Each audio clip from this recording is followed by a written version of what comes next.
At this point of the season, boys, we're 4-0, number 14 in the nation, with one of the best starts in program history, and we're getting ready to take on number 5, 4-0 Tennessee. And even with us being undefeated, we're still underdogs according to Lee Corso, and we're trying to prove to the rest of the nation that we are the real deal this season. And here on this 3rd and long, Frank Ball is going to get an interception here. That's going to give our offense the ball. Trey Rutland is going to drop back the pass. He's going to roll out a little bit. We need a first down, and he's going to go down. We're going to be forced to punt. Everett's now trying to throw off of his back foot, but our defense is still proving stout. How does that dirt taste? Our fans are into this game. That's going to give the offense back the ball. Trey Rutland rolls out to the left once again. He doesn't see an open receiver, and that's going to give us an easy first down. Now on another 3rd and short opportunity, we're actually going to go with an end around to our speedy receiver, Braxton Montana. He's going to pick up the first down, but the drive will stall as we pick up 3 by Adam Carlson. Offense with the rock back once again. Trey Rutland is going to go deep. He's going to look for Braxton Montana in the back of the end zone. He finds him, but that foot is out of bounds, and we're going to have to settle for 3 once again, and that's going to take us into the locker room 6-0. This is a defensive slugfest right now, pure smash mouth SEC old school football. Now here we are punting at the start of the second half. We're kicking that ball to Arian Foster. He's been known to gas us in special teams, and here he gasses us on the ground as we finally trip him up for a touchdown saving tackle. Edwards back to pass off his back foot. He finds Foster wide open. Edwards back to pass again. Finally, defense gets the stop that we need. That ball should have probably been picked off, but we hold the Vols to 3.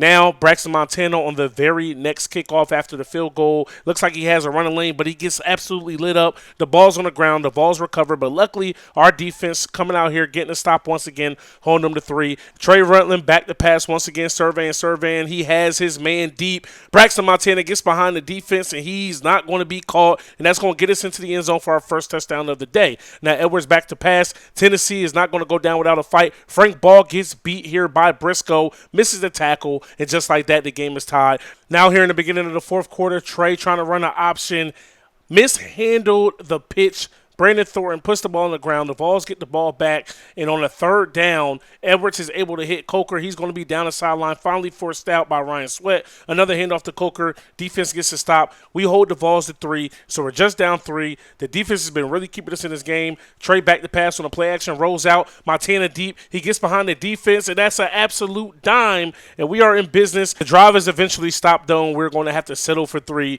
The Vols are going to get the ball back with 46 seconds. This ball honestly should have been picked off by Ryan Sweat, but we're going to make up for it here as Keith Fitzhugh lays out, catches a pick, and that's ultimately going to set up Adam Carlson for the game-winning field goal, and we get the big-time win and beat yet another top 5 opponent here this season. 19-16 is your final score. We now jump into the top 10. Before we get into our next game, cornerback Tay Spree misses practice. We have to discipline him. We already are on probation. Lee Corso picks us to win this Arkansas game, and it starts off on point.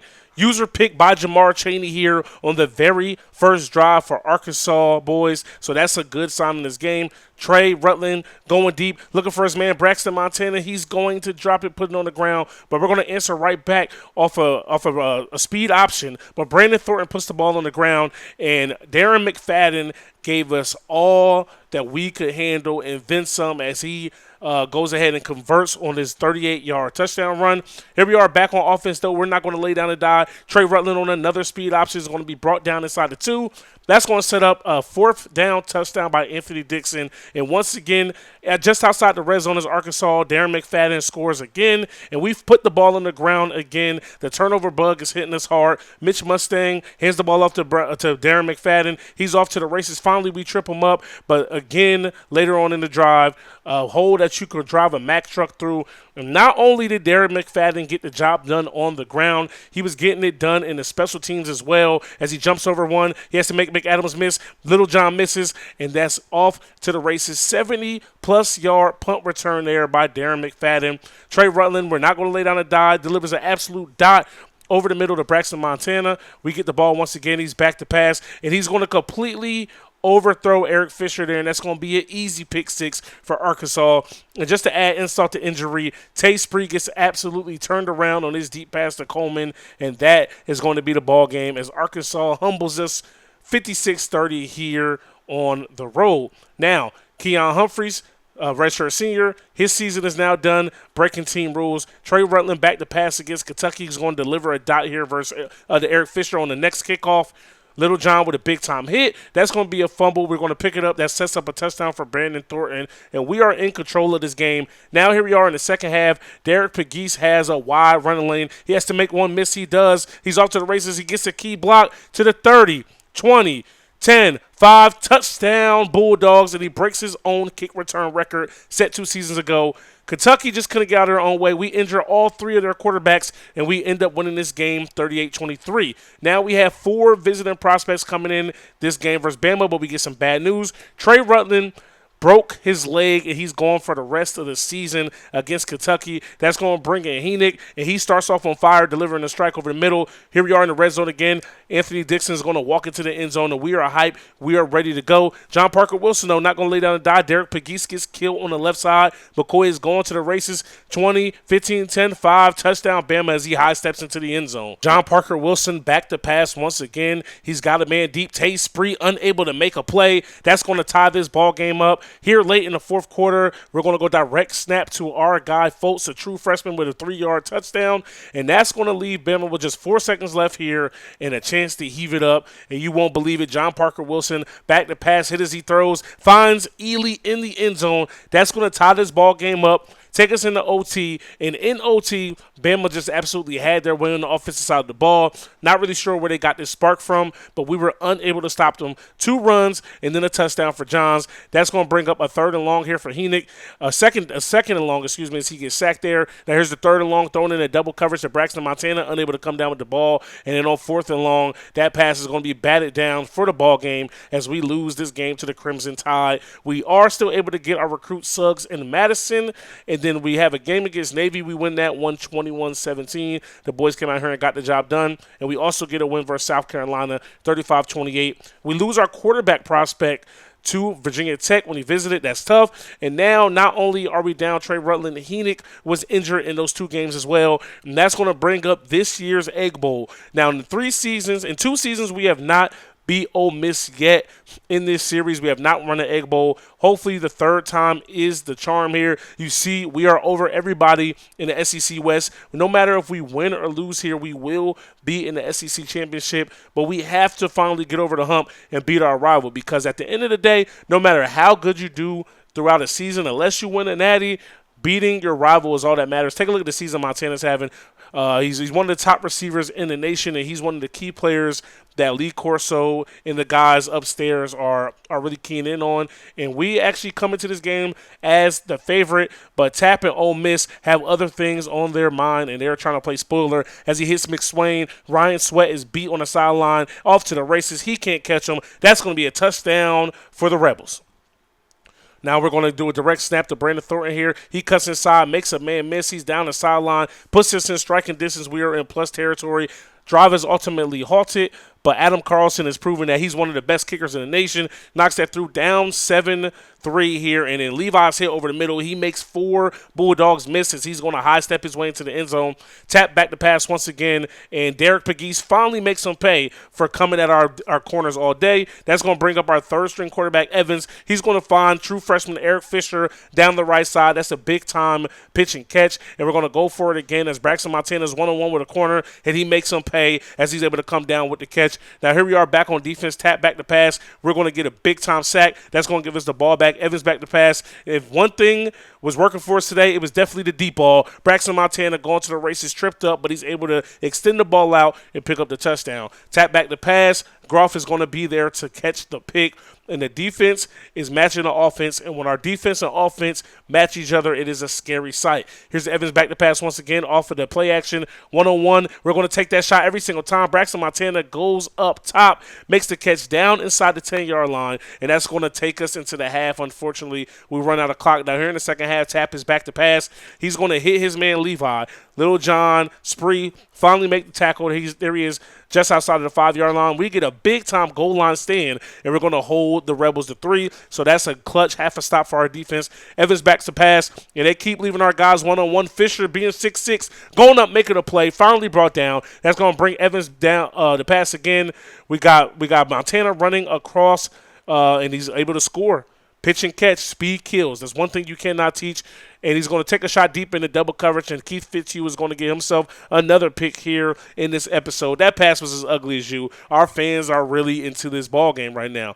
Rivalry game, man. What better way than to get a win here at home? Eric Fisher drops that pass. It was double coverage, but it hit his hands. And Evans is going to let him know it's okay. We believe in you. And he's going to prove that on the very next play as he hits Fisher down the sideline and he's able to walk into the end zone. Evans back to pass one more time, looking for the icing on top. If they keep living on one-on-one, we're going to hit him over the head. Fisher makes an amazing catch on the sideline, getting a nice little toe tap there. And then we're going to hand the ball off to Brandon Thornton. He's going to walk into the end zone pretty much untouched. And we finally are winners of the Egg Bowl. We finally got the job done. That is a big time win for these boys in this program. Man, it's been a long time coming. Now, with that win, that's going to set up a rematch for us versus Tennessee. 10-1, 7-1 in the conference. We're 9-2, 6-2 in the conference, and we will meet them in Atlanta. All right, boys, it's an amazing sight here at the Georgia Dome, Atlanta, Georgia SEC Championship, the game of the week, the biggest game of them all here in the Conference Championship week. Now, Tennessee was upset by us in the beginning of the season. We ended up beating them by 3 points. Absolute instant classic, and people are saying that they're going to come out here and prove why they are more dominant than us. They're number 3 in the nation. With a win here, we can play spoiler to their national title hopes. Take a look at Arian Foster here, number 4 in the nation in rushing yards, 5th in the conference for rushing touchdowns. He gives us absolute fits. We're going to have to try to find a way to shut him down. Lee Corso is picking Tennessee to win. Once again, he was wrong once. Will he be wrong again? And we're going to start off on offense here. Evans back to pass, looking deep. Braxton Montana behind 2 DBs. That is a dot. We are on the board first here. We strike first in the SEC Championship, and now here on the 3rd and short, the fullback Coker is going to get the handoff. He's off to the races, but Geese is the last line of defense. He's unable to bring him down as Coker dives into the end zone. Now here we are, end of the second quarter, getting ready to go into halftime. Evans takes a very, very bad sack.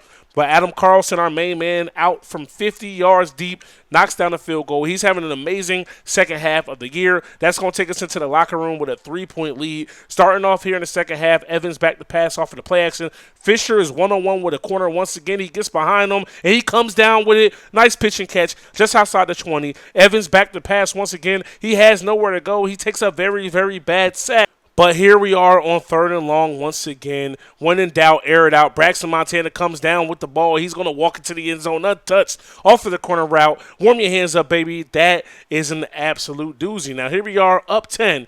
We're going to be punting the ball here, forced to punt. Arian Foster back to return. And like I said, this kid can do it all. What a move there. Making a man miss, breaking the tackle with the spin. He won't be caught. And just like that, Tennessee answers back with a touchdown of their own.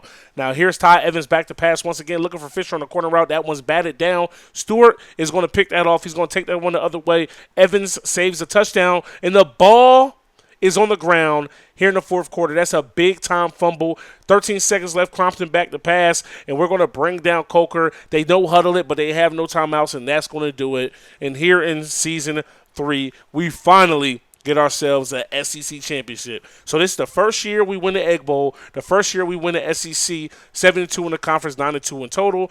Adam Carlson is going to walk away with the Lou Groza Award, and then we're also headed to the Fiesta Bowl, boys. We will be taking on the Penn State Nittany Lions. They're number 5 in the nation. We're number 6. Starting this game off, Pat Devlin back to pass. He has his man wide open in the end zone off of the double coverage, but we're trying to fight back. Heenick back to pass. He has a man down the sideline. The safety has watched all the tape, and Cicerodo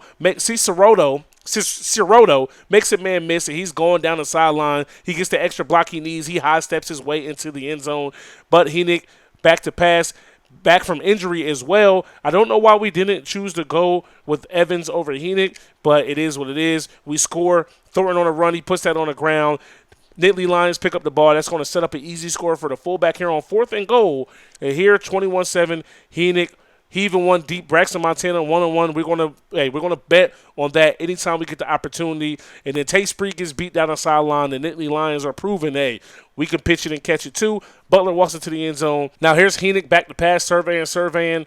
He underthrows that one. King gets the pick, and that's going to put the Nittany Lions in prime position once again. Evan Royster walks into the end zone untouched. And just to add insult to injury, Pat Devlin takes a shot deep on Tate Spree, and Butler comes down with it. We lose that game 45-20, and that's how Season 3 comes to an end.